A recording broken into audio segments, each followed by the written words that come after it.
If your bike comes direct to your location, the first time that you power it up, these are the screens that you will see. In this case, I'm working with a Lode CPET, one of the newer 960-900s with a 7-inch touchscreen. All the menus are pretty much same throughout their products. The first screen you'll encounter is the language option. If you touch below or above the directional arrows, you can change it to the various languages. In this case, I'll keep English, set unit, metric, or US Imperial. Since we're in the States, I'll select US.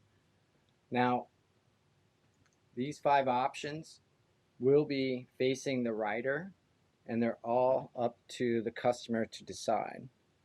I'm just going to select the ones that are just out of the box, and we'll go from there. So torque, RPM, time, load, and heart rate. Next, it'll ask if you want these to be seen. In case of the load, we'll say visible. Next, RPM, sure, visible. No heart rate is installed, so we won't make that visible.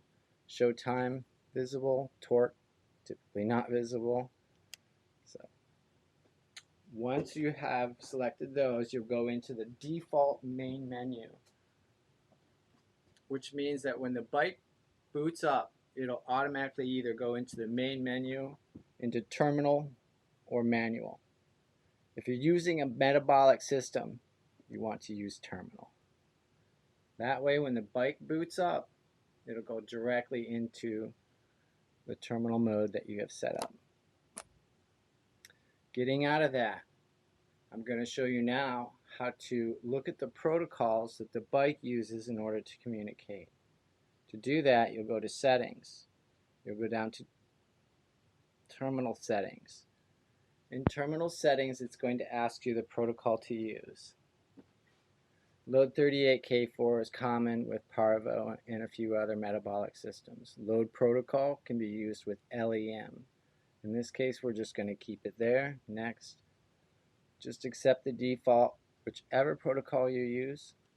And then next, the bike is capable of USB. We'll be using that.